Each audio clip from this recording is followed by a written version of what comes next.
welcome. In the 10th week of last lecture, that is the 50th lecture, let us discuss about the institutional and intermediaries as far as the climate finance is concerned. And we will also focus towards end what are the institution and intermediaries in climate finance as far as our country or India is concerned. So, the concepts that we are going to cover are, we will talk about role of climate financial institutions and intermediaries in terms of how they are useful in financing or funding all this kind of climate mitigation and adaptation measures. The types of climate financial institutions, and also we will talk about the global examples as far as World Bank, ADB and AFDB as concerned. We will talk in detail about multilateral development banks, MDBs, as far as various financial mechanisms are concerned. And as I mentioned, we will also give emphasis on India's climate finance architecture, and we will also discuss about India's green bond market. So, last two or towards end we will talk about India's climate finance taxonomy or architecture, including the green bond market. So, why climate financial institution matters? Climate change mitigation and adaptation require massive financial investment. As we have discussed that in terms of the commitment, the developed countries have to put 100 billion, then the commitment has gone up to 1.3 trillion. So, let us see, global climate investments must reach 4 to 6 trillion per year by 2030 to align with Paris Agreement target. So, what does it mean? So, as we know, to arrest the temperature rise below 2 degrees centigrade, or as we have committed that we must try to arrest this temperature rise below 1.5 degrees centigrade. So, in that sense, to do that we need investment, we need money. So, the global climate investment must reach about 4 to 6 trillion per year by 2030 to comply to the Paris Agreement targets. However, current finance flows remain significantly lower in terms of you see IEA, International Energy, and you see UNEP adaptation gap reports. They talk about the lot of gap, that is the climate finance flows are very less as per the target. So, that means if fund flow is not there, then perhaps we will not be able to meet the target what has been committed. Now, moving to the challenges. So, global needs are enormous.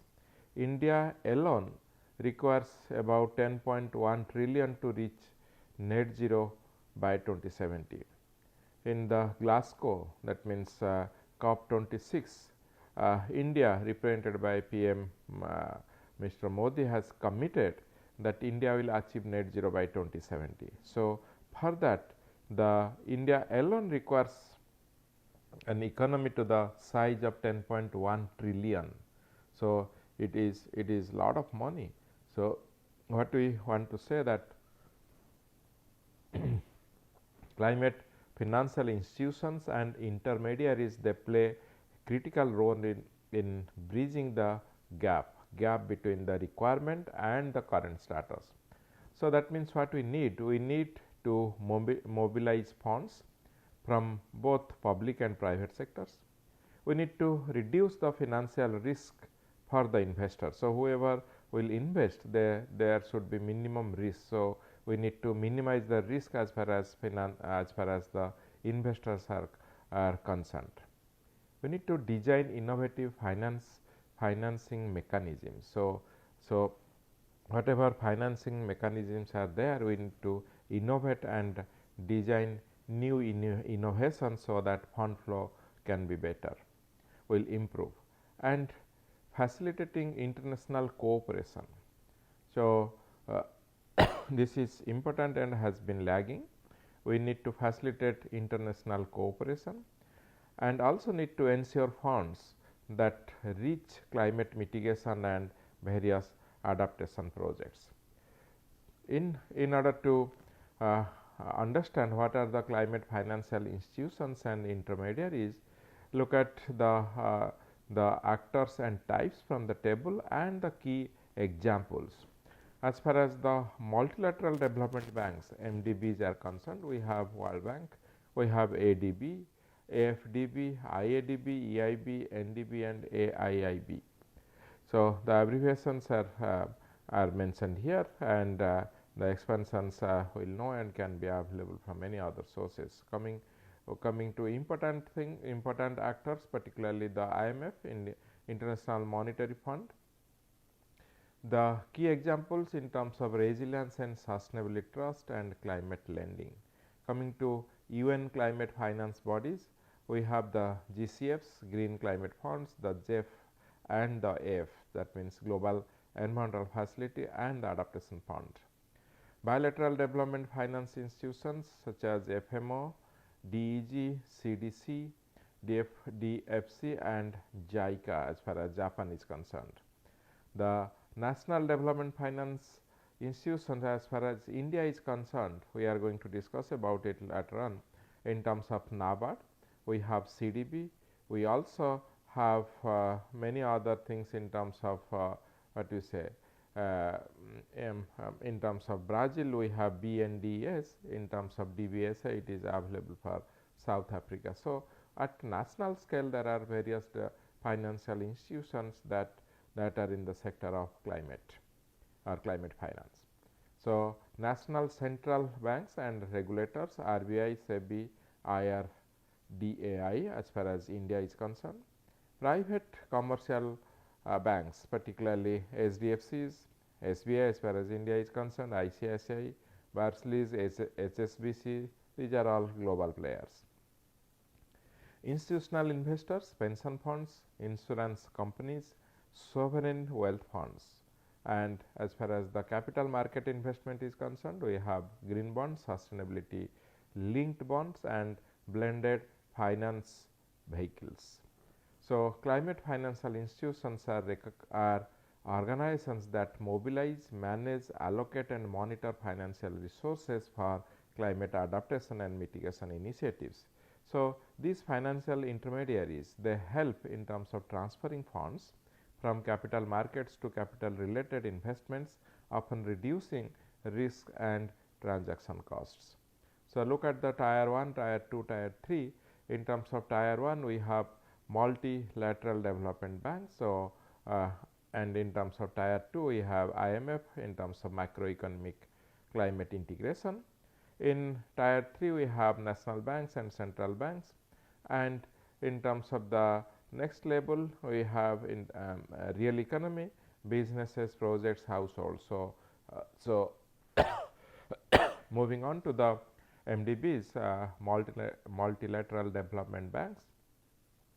These are international financial institutions created by member countries to provide financial technical assistance for economic and social development projects. As far as the various climate support facilities concerned, we can see the banks and their symbols ADB, IDB, AIIB, ISDB, CEB and World Bank Group, and also European Investment Bank EIB. The major FDBs include them, as I just mentioned, World Bank Group, Asian Development Bank, AFDB the African Development Bank, IDB the Inter-American Development Bank, and as far as Europeans are concerned, we have the European Bank for Reconstruction and Development EBR. So, these multilateral development banks are among the largest providers of climate finance at a global scale. So, how the MDBs or these multilateral development banks, how do they deploy in terms of climate finance? So, MDBs collectively committed about 68.8 billion in terms of climate finance, that means to low and middle income economies in 2023.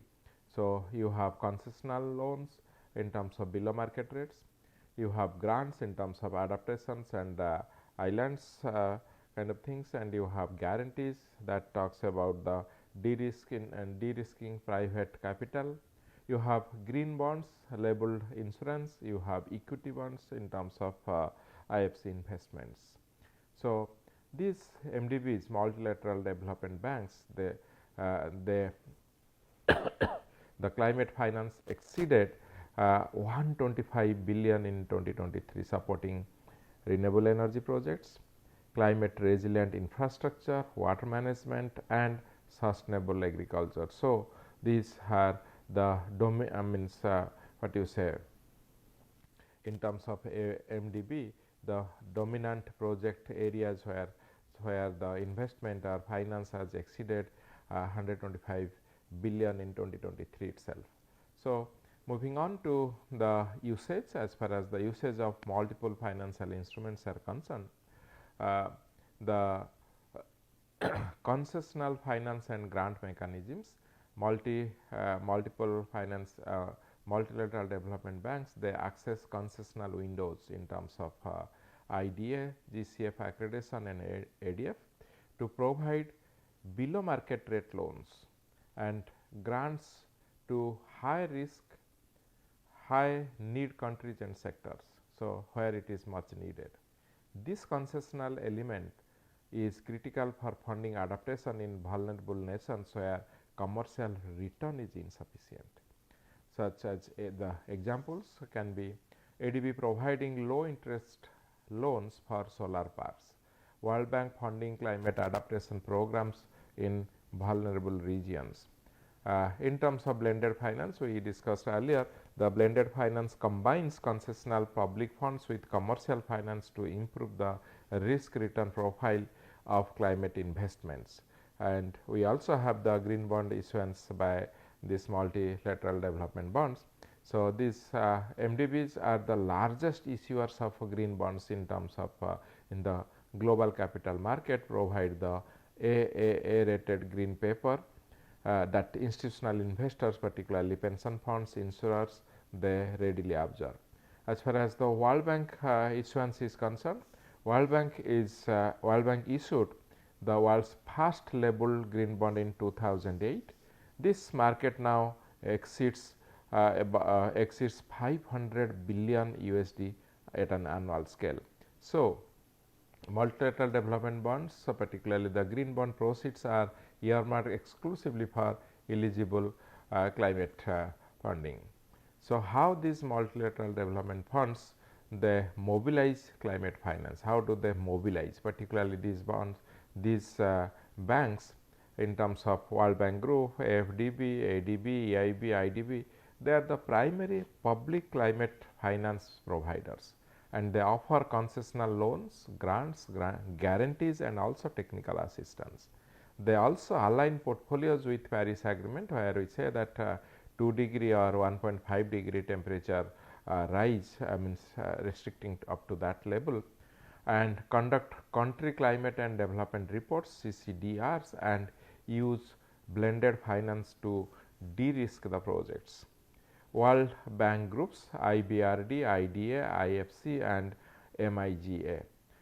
Financial year 2024 in terms of climate finance, so 42.6 billion coming from World Bank group in totality, and from IDA and IBRD alone is coming 31 billion USD, of which 10.3 billion is towards the adaptation fund.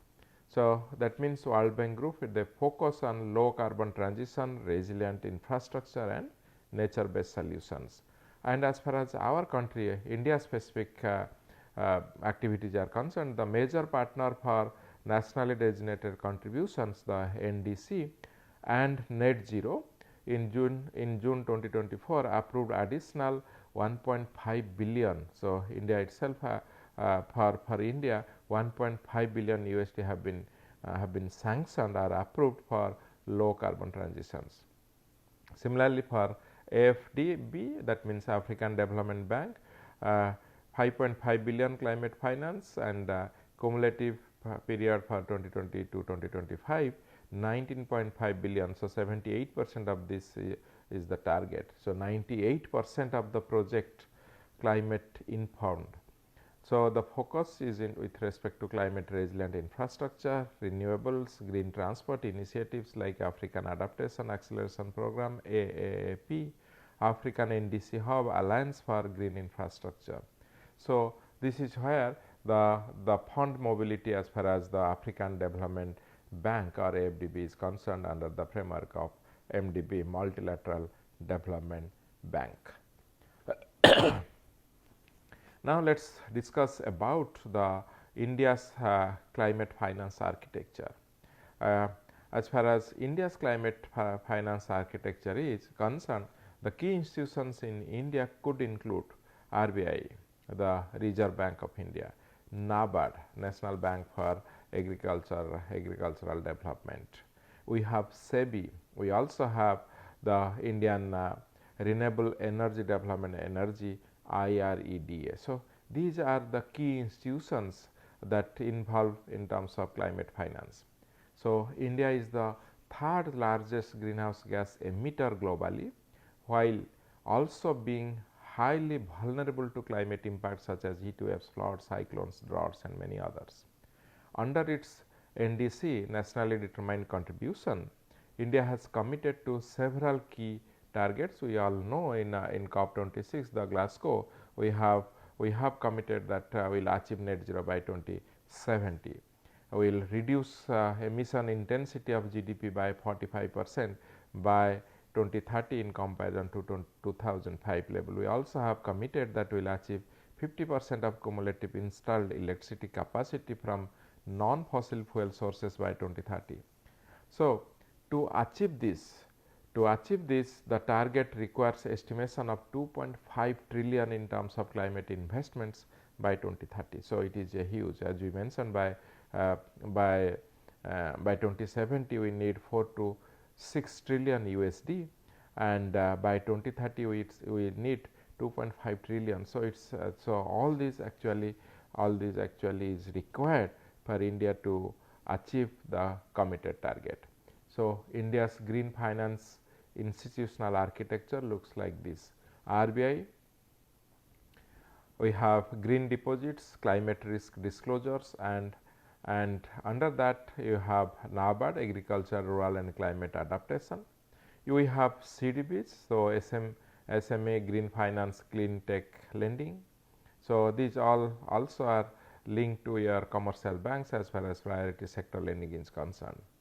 Ministry of Finance, sovereign issues sovereign green bonds. We have the Indian Renewable Energy Development Energy, and that finance, and also the NABFID under SEBI. So, these all finance the green bond market. So, commercial banks and green bond market. So, together we define the climate finance architecture as far as India is concerned. So, climate projects across India in terms of solar, wind, UVs, green hydrogen, climate smart agriculture, all these are required in terms of adapting to climate or climate change. So, moving on to India's green finance framework, and particularly the RBI regulations and NABARD initiatives. RBI plays a growing role in promoting green finance and climate risk management. So, the key initiative in terms of climate risk assessment is that RBI requires banks to assess physical climate risk, transition risk from decarbonization policies. So, the green finance framework says that RBI has introduced guidelines for green bonds, how it will be issued, what are the mechanism for sustainable finance, and also climate related financial disclosures. Priority sector lending, as far as the climate relevant sectors such as renewable energy, sustainable agriculture are encouraged under priority sector lending policies. NABARD, climate finance for rural India, is India's primary climate finance intermediary for rural and agricultural sector. So, the major function as far as the NABARD is concerned, in terms of climate finance is it implements climate adaptation projects, particularly in the agriculture and rural sectors. It is really important because it caters to heavy or larger population as far as India is concerned. Second, NABARD channels international climate funds. So, many of these are channeled through NABARD for implementation or execution at rural and agriculture or in the rural and agricultural sectors, and also support sustainable agriculture. Examples as far as the NAFCC is concerned, National Adaptation Fund for Climate Change is concerned, supports projects such as climate resilient agriculture, water conservation and flood management. Now, let us look at the SEBI. SEBI, as all of us know, it stands for Security and Exchange Board of India. It has updated its framework to promote climate finance, focusing on green debt securities for projects like renewable energy, clean transportation and sustainable water management. SEBI also updated guidelines mandate independent third party verification. So, for any of this climate finance, there is a third party verification is required. Detailed usage reporting and alignment with international standards to prevent greenwashing. Key aspects of SEBI's framework for green climate finance bonds include in terms of definition, green debt securities can be used for climate mitigation and adaptation projects, including renewable energy, clean transportation, sustainable water management and climate resilient infrastructure. So, as far as the mandatory requirement concerned on behalf of SEBI is the regulations require strict adherence to use of proceeds, tracking to ensure funds that are actually used in green projects, whereas we also have some continuous disclosure mechanism that are listed which is listed for the issuers. They must submit annual report highlighting the environmental impact, including key performance indicators. So, these are the guidelines or the framework as far as the green climate finance bonds are concerned, and particularly as far as the market growth by 2024, the green debt comprised 83% of India's 50.9 billion sustainable debt market, reflecting very high invest demand. So, in June 2025, SEBI introduced an expanded framework for environmental, social and governance ESG debt securities that cover social bonds, sustainability bonds and sustainability linked bonds. They aimed at creating transparent, accountable market for sustainable investment. Let us look at the IREDA, that is the Indian Renewable Energy Development Agency. It is a specialized Navratna non-banking financial institution we call NBFC, Navratna. So, a kind of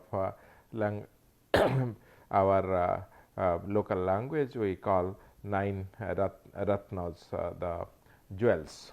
So, under the Ministry of New and Renewable Energy Resources, so MNRE.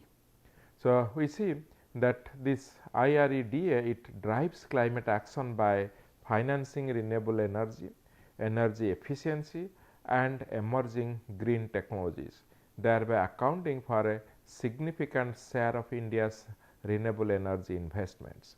So, that means IREDA acts as a crucial bridge between international climate finance institutions and India's clean energy sector. So, this is unlike NABARD, this is actually working in terms of India's clean energy sector.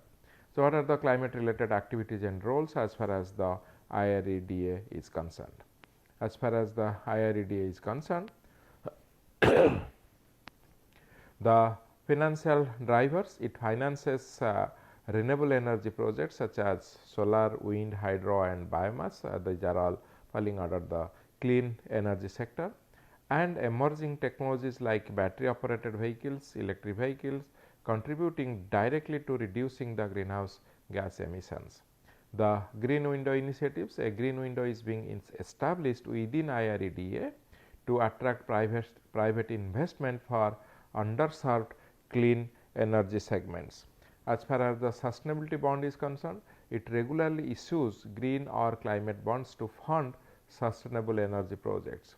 Similarly, we have within this IREDA, we have targeted financing that offers dedicated loans for energy efficiency, rooftop solar, solar manufacturing and clean energy startups.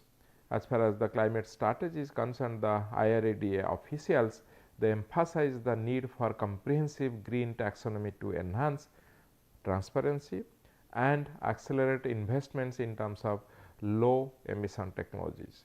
So, the key loan portfolio segment as of as late as 2025 is concerned, the loan sector covers about 25.5% in terms of solar energy sector, in terms of wind energy sector 15.4%. The state utilities sector is going about 24.5% and biomass and others are contributed by up to 23%. So, solar energy is the dominant followed by others. So, that means the investment the green finance framework as far as the IREDA is concerned, it is in the renewable energy sector and is is what you say is the IREDA therefore acts as a crucial bridge between the international climate finance institution and India's clean energy sector. Now, let us see as far as the green bond market is concerned. India has emerged as one of the Asia's leading green bond markets. So, the key issuers as far as India is concerned, we have IREDA as we just understood, the Power Finance Corporation PFC, also we have the Rural Electrification Corporation REC, we have NTPC, the National Thermal Power Corporations, the Government of India in terms of issuing the sovereign green bonds.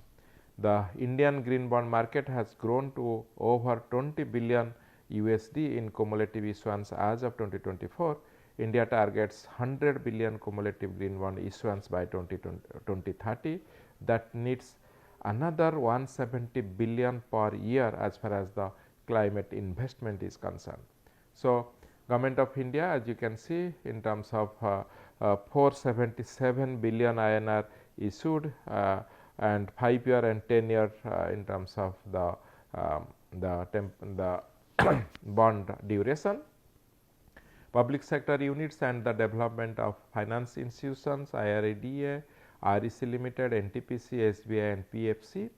As far as the Jinko, you have Greenco, you have the Renew Power, Adani and Azure in terms of solar and wind, Tata ACME or clean energy sector. So, you can see also when the state players are there as far as the municipal or subnational players, they are also emerging as a new segment or as a different entity in terms of the segment. So, Municipal Corporation of Indore, it has taken green bond to the tune of 87 million USD. The Ghaziabad Nagar Nigam, first local body, has taken in 2021 the sovereign bond. So, what I mean to say, all these new players are also emerging in as state players in terms of state, national, subnational or municipal player. So, this is what is the India's green bond and India's Government of India's sovereign bond in taxonomy or architecture is concerned. Now, moving on to understanding, we understood the our country's climate finance in terms of green bond, sustainable infrastructure, adaptation and resilience, social and environmental safeguards.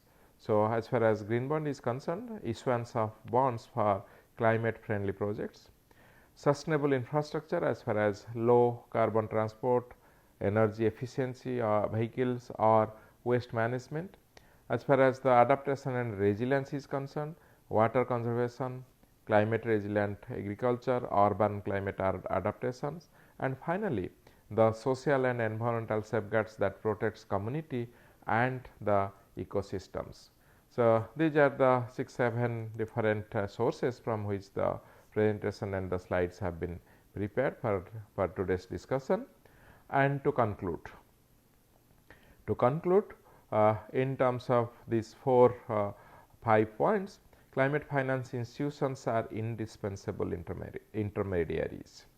Without them, the gap between available capital and capital investment requirement cannot be fulfilled, cannot be completed. So, we need the presence of these kind of financial institutes and intermediaries that facilitates, that connects the or that fulfills the bridge between what is the requirement and what is the available capital.